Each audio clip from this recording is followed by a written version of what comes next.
안녕하세요. 화려한 싱글로 컴백한 30대 여성이에요. 저는 오늘 혹시나 사연 들으시는 분들 중 이혼을 결심하기까지 밤새 뒤척이며 골머리를 앓던 저처럼 지금 마음고생을 하고 계신 분들께 이혼을 너무 어렵게 생각하실 필요 없다는 말씀을 드리고 싶어 이렇게 사연을 보내게 되었습니다. 이혼한 게 얼마나 대단한 자랑거리라고 조언까지 하려드냐 싶으실 수도 있지만 글쎄요. 조언까지는 아니에요.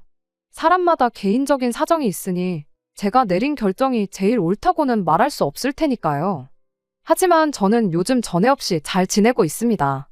그러니 저는 제가 최선의 결정을 내렸다고 믿고 요만큼도 후회하지 않고 있어요. 이혼을 하고 나니 이렇게 속이 후련하고 편한데 그동안 뭐가 그렇게 두렵고 무서워서 시간만 끌고 있었는지 그런 인간의 아내로 흘려보낸 제 꽃같은 시절이 아쉽기만 합니다. 저와 남편 사이에 아이는 없어요. 그리고 처음부터 아이 생각이 없던 건 아니었지요. 결혼하자마자 직장을 관둔 것도 아이를 갖기 위해서였으니까요.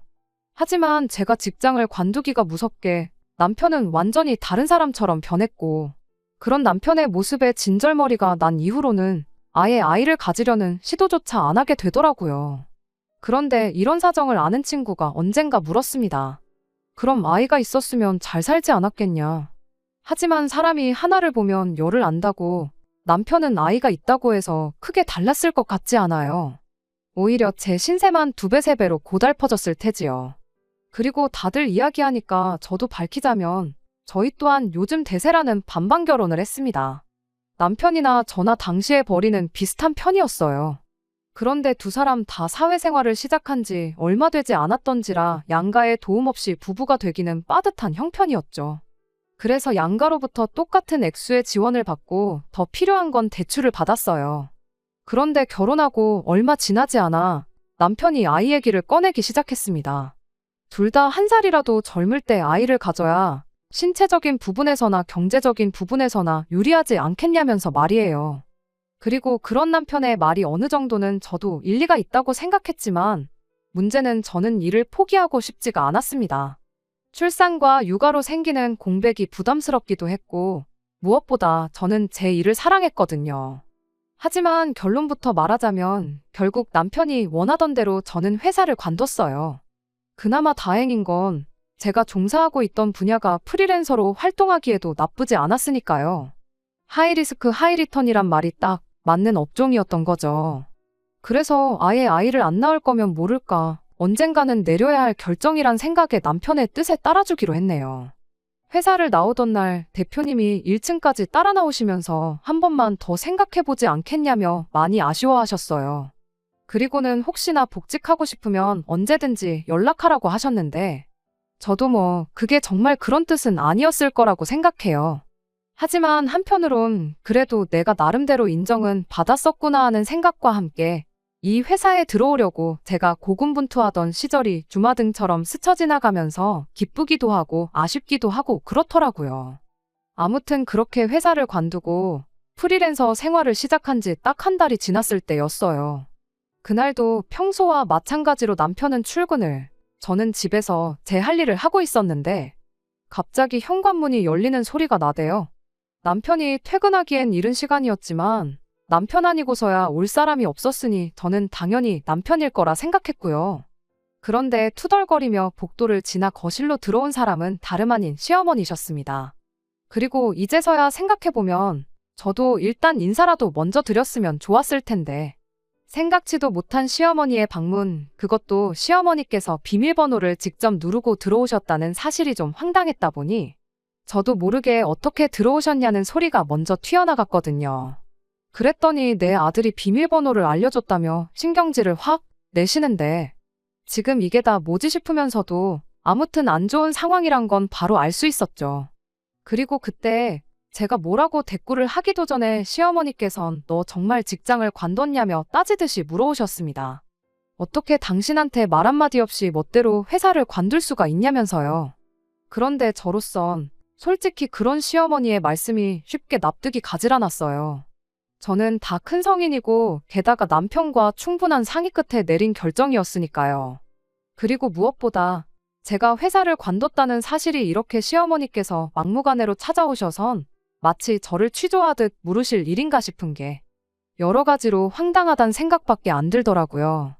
그리고 동시에 남편에 대한 약간의 원망스러운 마음도 들었습니다. 왜 진작에 내가 회사를 관뒀다는 걸 시어머니께 말씀드리지 않은 거며, 그렇다고 해도 왜 우리 둘이 사는 집 비밀번호까지 시어머니한테 알려드렸어야 하나 싶고, 알려드렸으면 알려드렸다고 적어도 나한테 전화 한 통은 해줬어야 하는 거 아닌가 싶었으니까요. 하지만 이런 복잡한 제 마음을 시어머니께선 아시는지 모르시는지 계속해서 당신할 말만 이어나가셨습니다. 그리고 저는 어쨌든 그 당시엔 처음 겪어본 상황이었다 보니 어떻게 대처를 해야 할지 도통 감이 오질 않아 저도 모르게 꿀먹은 사람 마냥 입도 뻥긋 못하고 당하고만 있었죠. 그런데 그때 다시 한번 현관문 열리는 소리가 났고, 이번엔 분명 남편일 거란 생각에 말 그대로 긴장이 풀리더라고요. 이제 그만 시달리겠구나 하는 생각에 마치 구세주가 등장한 것 같았달까요? 그리고 그때 제가 바란 건 딱 하나였어요. 다른 건 모르겠고 적어도 제가 왜 회사를 관두게 된 건지 남편이 시어머니한테 확실히 말씀드렸으면 했죠. 하지만 남편이 보인 태도는 말 그대로 기가 막혔습니다. 아이 타령을 해대면서 자기가 먼저 관두라고 했다는 이야기는 쏙 빼곤 마치 제가 프리랜서로 큰돈을 벌고 싶어 회사를 관뒀다는 식으로 시어머니께 말씀을 드리고 있었으니까요. 그러면서 마치 자기도 반대를 했는데 제가 멋대로 관뒀다는 식으로 말을 하는데 어찌나 기가 막히던지 아까와는 또 다른 의미로 말이 안 나오더라고요. 아무리 시어머니가 무서워도 그렇지 버젓이 나를 앞에 두고 어떻게 저럴 수가 있나 싶었습니다. 그리고 그때 처음으로 내가 이런 비열한 겁쟁이랑 결혼을 했구나 하는 생각에 정말 우라가 치밀었지요. 시어머니께서는 당신 아들이 외벌이하면서 살아야 할 줄 알았으면 이 결혼은 안 시켰을 거라며 급기야는 사기 결혼이란 말까지 운운하셨어요. 당신 아들이 뭐가 아쉬워서 집에서 노는 저를 먹여 살리면서 혼자 뼈 빠지게 대출까지 갚아야 하냐고요. 그리고 여기선 저도 마치 저를 기생충처럼 몰고 가시는 시어머니의 태도에 화가 나서 저도 마냥 놀고 있는 게 아니다. 프리랜서로 일을 할 거다 했더니 시어머니께선 콧웃음을 치시면서 그래서 회사 관두고 지금까지 얼마나 벌었냐고 하시대요. 그런데 그 무렵엔 솔직히 이제 회사 관둔 지 한 달이었는데 벌이는 무슨 벌이가 있었겠어요. 그러니 또 저로서는 억울하긴 했지만 동시에 시쳇말로 깨갱하고 납작 엎드릴 수밖에 없었죠. 그리고 그제서야 시어머니께서 본심을 드러내셨습니다. 당신 아들이 외벌이를 하는 한 친정에는 아무것도 해주지 말라고 당신은 절대로 그 꼴은 못 본다고 하셨거든요. 그런데 저는 이런 시어머니의 말씀이 솔직히 황당하기 짝이 없었어요. 막말로 제가 뭐 얼마나 친정에 퍼주고 있었다면 모를까. 친정에 하는 거라곤 시댁과 똑같이 매달 30만 원씩 드리는 용돈이 전부였으니까요. 그런데 시어머니께선 이제 그 30만 원도 내 아들이 피땀 흘려 번 돈이니 친정에는 절대 주지 말라는 말씀이 하고 싶으셨던 모양이더라고요. 순간 짜증도 나고 한편으론 뭐랄까 비참했달까요? 내가 돈 30만 원에 시어머니한테 이런 소리까지 들어야 하나 해서요. 게다가 남편도 뭐 그러면 그런 시어머니를 말리는 흉내라도 내야 하는데 무슨 동네 불구경하듯 가만히 있으니 저로서도 말이 곱게는 안 나가더라고요. 그래서 걱정 마시라고 그렇지 않아도 안 드릴 생각이었다고 했어요. 그리고 시어머니께서도 당신이 원하시는 대답을 들으셨으면 그만 좀 하셔야 하는데 굳이 또 덧붙이시기를 매달 드리는 용돈뿐만이 아니라 명절이고 경조사고 친정 부모님 생신 때도 뭐 하나 당신 아들 돈으로 챙기다가 걸리면 가만 안 두겠다는데 진짜 시어머니고 어른이지만 할 말 못할 말 구분도 못 하시는구나 싶은 게 저런 분을 평생 어떻게 가족으로 생각하고 살아야 하나 싶대요. 아무튼 그렇게 시어머니께선 당신이 하고 싶던 이야기만 쏟아내곤 뒤도 안 돌아보고 집으로 돌아가셨어요. 시끄러웠던 집안은 언제 그랬냐는 듯이 조용해졌고요. 그리고 저는 이제 남편이 어떤 식으로든 저에게 해명이든 설명이든 무슨 말이라도 할 거라 생각했는데 남편이 꺼낸 이야기는 제 예상과는 완전히 달랐습니다. 시어머니 말씀이 다 맞는 얘기라면서 솔직히 지난 한 달 동안 자기가 너무 힘들었대요. 돈 생각만 하면 막 머리가 아프고 심장이 뛰고 스트레스가 이만저만이 아니었다나요? 기가 막혔어요. 잘 다니는 회사를 관두라고 사람을 들쑤신 게 누군데 지금 내가 지를 원망해도 부족할 판에 뻔뻔한 남편의 태도에 정말이지 할 말이 없었습니다. 게다가 제가 회사를 나온 지 몇 달이 된 것도 아니고 딱 한 달이었잖아요. 그러니 저로서는 솔직히 막말로 남편이 몇 달이나 혼자서 가정을 꾸려나간 것도 아닌데 벌써부터 더럽게 생색이다 싶은 게 치졸하고 치사하단 생각뿐이 안 들었지요. 그래서 저도 억울한 제 마음을 쏟아내며 당신 정말 너무한다 했더니 한 달 동안 수입이 빵원인 제 자신을 탓해야지 왜 자기한테 그러냐면서 됐다고 말 나온 김에 이제 돈 관리는 각자 하자대요. 생활비도 이제 매주 자기한테 타서 쓰고 영수증도 가져오라면서요. 그리고 이때 진짜 진심으로 이혼을 고민했어요. 제가 평생 수입이 빵원일 리는 없으니 이런 상황이 얼마 가지 않을 건 분명했지만 남편의 본색을 알아차린 것 같았달까요? 그런데 한편으로는 결혼한 지 반년도 안 돼서 이혼을 한다고 하면 주변에서 얼마나 떠들어댈까 싶고 한편으론 친정부모님 체면도 걱정이 되더라고요. 그래서 결국 이혼 소리는 못 꺼내고 대신 일단 하루빨리 다시 돈부터 벌어야 한다는 생각에 이튿날 날이 밝기가 무섭게 전 직장을 찾아갔습니다. 그런데 저를 맞으시는 대표님의 표정이 아주 반갑기만 한 것은 아니었어요. 뭔가 제가 부탁하면 어떻게 거절을 해야 하나 하는 난감함이 얼굴에 그대로 드러나 있었거든요.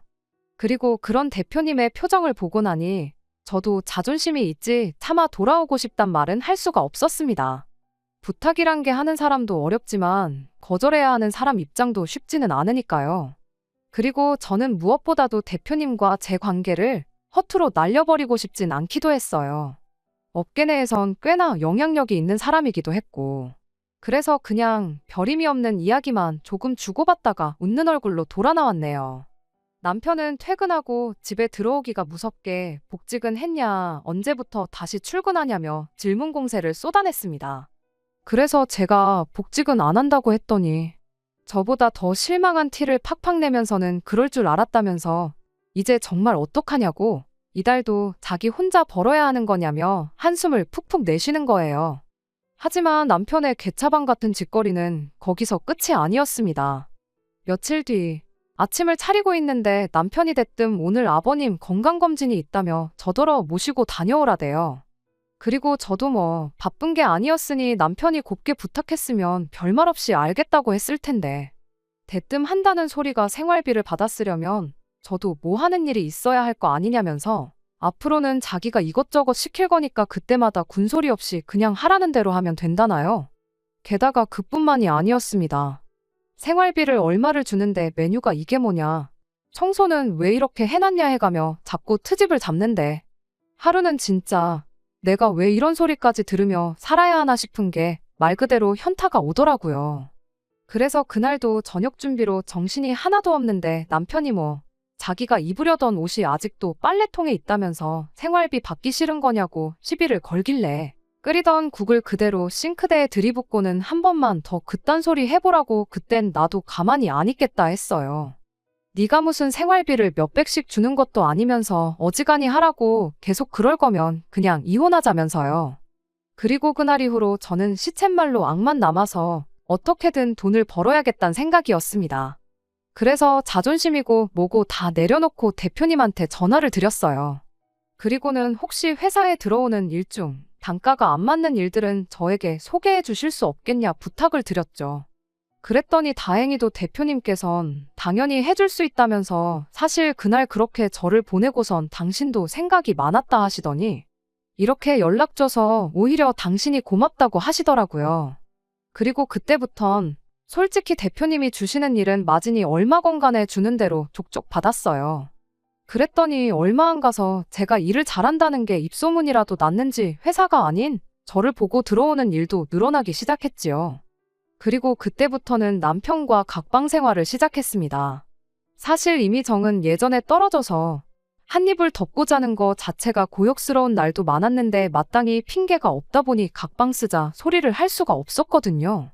그런데 이제 일감이 많아져서 제가 잠자리에 드는 시간이 늦어지다 보니 자기도 자는데 방해받기가 싫었는지 제가 작은 방에서 자고 그래도 별말 안 하대요. 그리고 그런 남편의 반응이 서운하기는커녕 정말 다행이다 싶었습니다. 한편 그렇게 1년쯤 지나니까 어느덧 재벌이도 안정세에 접어들었고 그리고 그 무렵부턴 일부러 더 보란 듯이 제가 친정 부모님 차도 바꿔드리고 용돈도 올려드렸어요. 그리고 이런 이야기는 여지없이 남편을 알게 했고 시부모님 귀에도 들어가게끔 행동했는데 제가 그렇게 한 데는 다 이유가 있었습니다. 신혼 초에 돈 몇 푼 가지고 시어머니랑 남편이 저한테 줬던 그 모멸감, 그리고 그때 제가 느낀 비참함을 언젠가 꼭 돌려주고 싶었거든요. 그리고 마침내 그럴 기회가 찾아왔는데 그날도 저는 평소처럼 정신없이 집에서 일을 하고 있었습니다. 눈코 뜰 새 없이 바쁘다는 게 이런 건가 싶은 날들의 연속이었지요. 그리고 그렇다 보니 집에 누가 들어오는지도 처음엔 알지를 못했어요. 아니 이제 와서 말이지만 들어온다고 해봤자 남편이었을 텐데 솔직히 그 무렵엔 남편이 출근하고 퇴근하는 거에 별 관심을 두지 않았습니다. 남편은 제가 돈을 잘 벌게 된 이후로도 한 번도 제 능력을 인정해주는 법이 없었어요. 그저 남편이 하는 말이라곤 돈독이 올랐다, 지부모밖에 모른다, 그런 것들 뿐이었죠. 생활비 몇 푼 쥐어주면서 지 뜻대로 이리저리 부려먹고 싶었는데 그게 뜻대로 안 되니 심통을 부리는 어린아이가 따로 없었달까요? 그리고 저는 그런 남편을 받아주고 싶은 생각은 눈꼽만큼도 없었습니다. 한마디로 너가 이기나 내가 이기나 해보자 그런 것도 있었죠. 아무튼 그래서 그날도 남편이겠거니 하고는 저는 제 할 일만 하고 있었는데 누가 제 방문을 노크를 하더니 헛기침 소리를 내더라고요. 시어머니셨습니다. 참고로 비밀번호를 아무리 바꿔도 계속해서 툭하면 남편이 시어머니께 알려드리는 일이 반복되었기에 언젠가부턴 저도 에라 모르겠다 자포자기 상태였어요. 어차피 저는 제 방 안에서만 일을 하니까 오시던지 마시던지 손님 대접은 안 하겠다는 오기도 들었고요. 그래서 이번에도 방문 앞에 서 계신 시어머니를 보고도 오셨냐 한마디만 하곤 저는 다시 제 방문을 닫으려고 했습니다. 일을 해야 했으니까요. 그런데 시어머니께서 얘기 좀 하자며 저더러 거실로 나오라시더니 저한테 뭐라도 좀 내와야 하는 거 아니냐대요.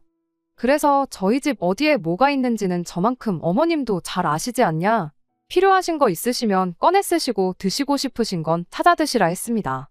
그랬더니 당연히 또 싫은 소리를 하셨죠. 돈 몇 푼 버니까 시애미가 시애미로도 안 보이냐? 너는 네 부모한테도 그렇게 말하냐? 하지만 시어머니께서 아무리 무슨 말씀을 하셔도 제가 들은 척도 않고 미동도 없으니 이내 어이가 없다는 듯 혀를 한번 차시더니 대뜸 저더러 요새도 돈 좀 버냐 그러시는 거예요. 그래서 네, 잘 벌어요 했더니 그 돈 그렇게 벌어서 다 뭐하냐, 어디다 쓰냐 그러시대요. 그리고 저는 무슨 얘기가 하고 싶어서 저러시나 싶으면서도 앓는 소리 할 이유가 없다 싶었기에 저 갖고 싶은 것도 사고 친정 부모님한테도 드리고 그런다 했습니다. 그랬더니 시어머니께선 기가 찬다는 얼굴로 눈살을 찌푸리시더니 너는 네 부모 챙길 때 우리 생각은 안 나냐는데 하마터면 마시던 물을 그대로 시어머니 얼굴에 뿜을 뻔했어요. 가까스로 물을 삼키곤 생각 안 난다고 했습니다. 아니, 생각은 나지만 남편이 알아서 잘 챙겨드리고 있지 않냐? 그러니 생각 안 하려고 한다 했지요. 그랬더니 또 마땅히 하실 말씀이 없으셨는지 덧붙이시길 원래 결혼하면 시부모도 내 부모다 생각하고 모셔야 하는데 너는 그런 걸 몰라도 너무 모른다나요? 그래서 저도 어머님 아버님이 저를 딸처럼 생각지를 않으시는데 저라고 그게 되겠냐 했습니다. 그랬더니 진짜 뻔뻔하게도 우리가 언제 너를 그렇게 생각을 안 했냐면서 당신 아들이랑 제가 결혼하던 그날부터 당신들은 저를 큰딸, 신우를 막내딸 그렇게 생각하고 있었다대요. 그리고 그 말에 정말 온몸에 소름이 끼칠 만큼 어이가 없었던 저로서는 그동안 가슴에 맺혔던 이야기를 꺼냈습니다. 그렇게 생각하시는 분이 제가 직장 관두고 겨우 한 달 쉬었을 때 찾아오셔선 그렇게 막말을 해대셨냐고 저를 마치 거머리 기생충처럼 표현하셨지 않냐고요. 그러니까 시어머니께서 하신 말씀이 가관이었습니다. 그게 다 저 잘 되라고 한 얘기였다고 하셨거든요. 그러면서 제가 당신의 진심을 몰라줘도 너무 몰라준다면서 섭섭하다는데 도대체 무슨 꿍꿍이로 저런 말도 안 되는 억지를 써가면서 나오지도 않는 눈물을 쥐어짜내나 싶은 게 저로서는 말 그대로 한편의 쇼를 보는 듯 했지요. 그리고 그때 황당해하는 제 표정을 시어머니께선 어떻게 받아들이셨는지 대뜸 제 양손을 부여잡으시곤 이제부터라도 저랑 정말 친모녀처럼 잘 지내보고 싶다더니 난데없이 신우 때문에 속상해 죽겠답니다. 그러면서 이 일을 어떻게 해야 할지 상의할 사람이 저밖에 없다나요. 그리곤 제 눈치를 쓱 살피고는 하는 말이 신우가 결혼할 상대가 의사라는데 딱 지금 나한테 돈 얘기를 하려고 이러는구나 하는 감이 오더라고요. 하지만 아무것도 모르겠다는 식으로 계속해서 시어머니가 하시는 이야기를 듣고만 있었습니다. 그랬더니 이제 시어머니도 답답하셨는지 저도 사회생활을 해봤으니 알 거 아니냐면서 그쪽에선 병원 개원을 원하는 것 같은데 우리가 그럴 형편까진 안 되는 거 너도 알지 않냐. 대신 평수 작은 신혼집이라도 하나 해주려고 하니 돈 좀 보태달라대요. 그리고 저는 당연히 그런 시어머니한테 그 돈을 왜 제가 보태줘야 하냐고 되물었어요.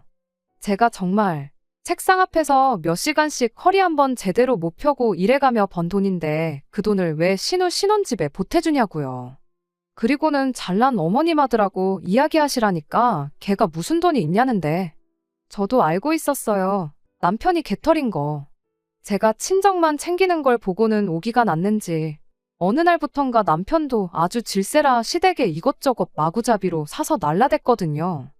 그리고 그것도 유치하게 지도 이제 저한테 보라고 그런 거겠지만 택배로 한 번에 시댁으로 시키면 될 걸 꼭 우리 집으로 시켜서 보란 듯이 지가 하나하나 갖다 나르더라니까요. 그런데 남편이야 제 정확한 수입을 몰랐지만 저는 어쨌든 어느 정도는 파악을 하고 있었고 그러니 어느 순간부터 저 인간 저렇게 해서 뭐 남는 게 있나 싶었는데 역시나 제 예상대로였던 거지요. 하지만 뭐 그렇다고 해도 제 마음은 달라지지 않았습니다. 신우 시집 가는데 1,000원 한 장 보태줄 생각은 정말이지 요만큼도 없었어요. 그런데 한편으론 제가 그간 벼르고 벼르던 그 일을 실행에 옮기는 게 오늘이구나 싶었으니 굳이 지금부터 싫다고 말할 필요는 없겠다 싶대요. 그래서 시어머니께 얼마가 필요하시냐 여쭙습니다. 그랬더니 이내 시어머니 얼굴에 웃음꽃이 활짝 피면서 한 3억 정도면 좋겠다는데 솔직히 저한테 있는 돈 없는 돈 다 끌어모으면 딱 그 정도 되겠더라고요. 하지만 뭐 그런 걸 굳이 시어머니가 알게 할 필요는 없잖아요. 그래서 그 정도 돈은 일도 아니라는 식으로 그거면 되겠냐니까 다시 한번 웃음꽃이 피길래 더 기분 좋으라고 당장 내일이라도 줄 수 있다 했지요. 그랬더니 어머어머 소리를 연발해가면서 진짜 내가 며느리 하나는 잘 들였다며 아주 좋아 죽더라니까요. 그래서 그때 제가 대신 조건이 하나 있다 했습니다. 그랬더니 뭐든지 말만 해보라대요. 그래서 돈을 받아 쓰려면 그에 걸맞는 일을 해야 할 거 아니냐고. 앞으로 그 3억치 다 채울 때까지 무슨 일이건 간에 제가 하라면 군소리 없이 해야 한다고 했어요. 그랬더니 시어머니께선 대번에 눈을 치켜뜨시고는 너 지금 그걸 말이라고 하냐는데 시어머니께 어머님이 들으셔도 말 같지가 않죠. 하고는 그 말 같지도 않은 소리를 내가 어머님 아들한테 얼마나 오랫동안 들었는지 아냐고 받아쳤습니다. 그리고는 다시 계산기 두드리는 흉내를 내면서 생각해보니까 요즘 저희 부모님도 나이가 드셔서 살림이나 잔심부름 같은 것 좀 대신해줄 도우미가 있었음 하셨으니 일단 신우더러 당분간은 저희 부모님 수발부터 들라고 해야겠다니까. 뭐 그때부턴 말 그대로 난리가 났어요. 시어머니께서 저러더 정신 나갔다면서 온갖 쌍욕을 퍼부으셨거든요. 그리고 뭐 그뿐인가요? 너는 그렇게 살지 말라면서 네가 암만 그래봤자 우리 사위랑 비할 것도 못 된다는데. 그래서 제가 아니 아직 식도 안 올린 남의 아들한테 어쩜 그리 우리 사위 소리를 해대시냐고 민망해 죽겠다고 쏘아붙였어요.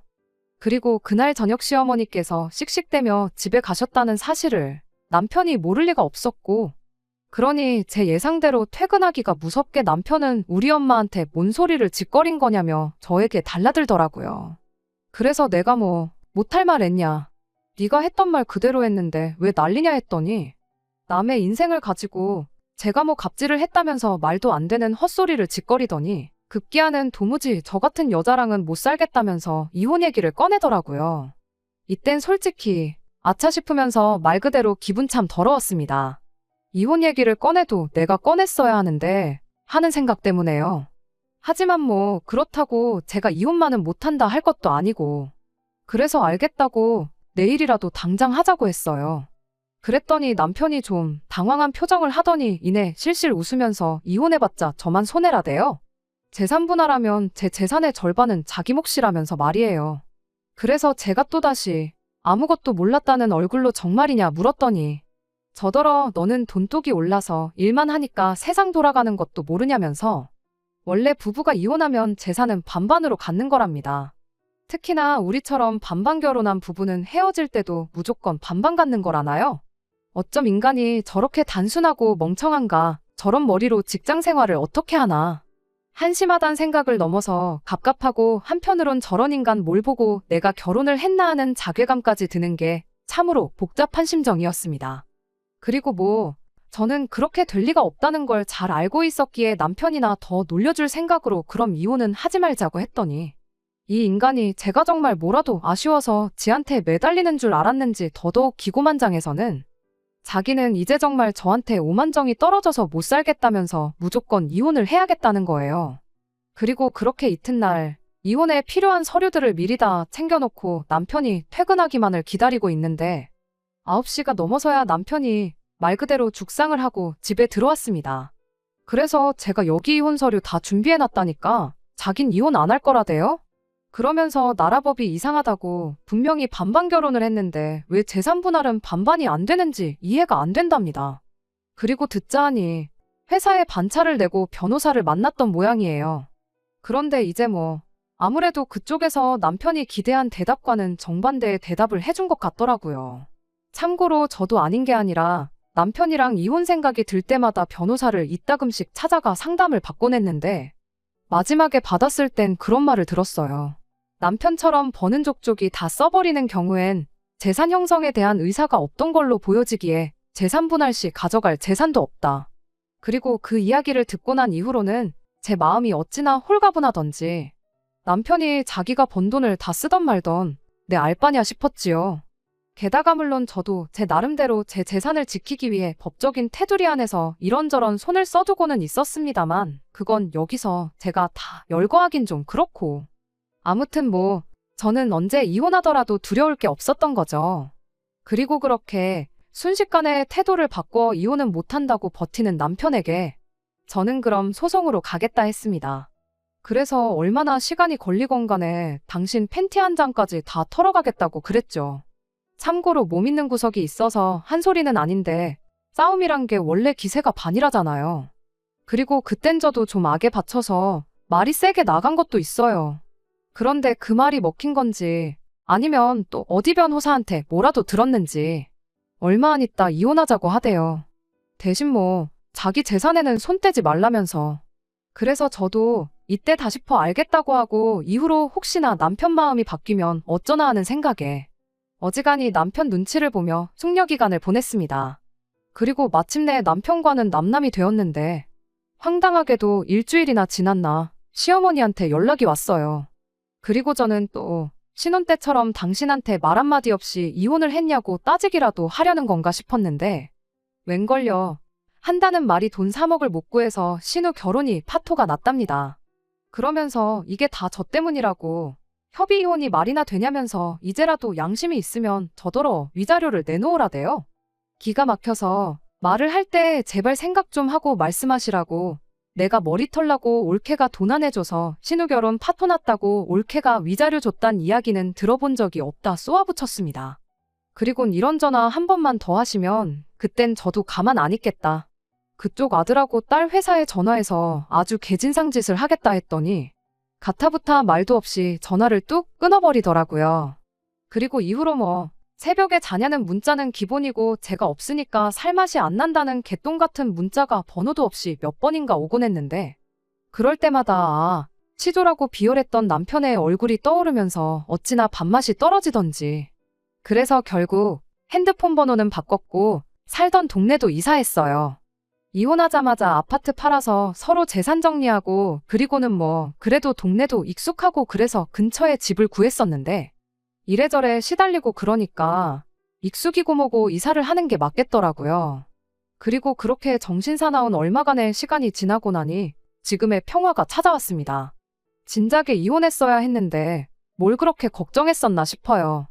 일단 제가 알게 된 건 사람들이 생각보다 남의 일에 크게 관심이 없다는 거예요. 그뿐인가요?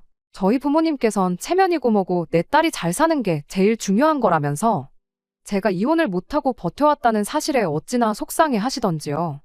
그 밖에도 제 친구들은 뭐 이혼도 능력이 되니까 하는 거라며 멋있다고 축 펴세워주기까지 하는데 이건 솔직히 친구들이니까 하는 소리겠죠 뭐.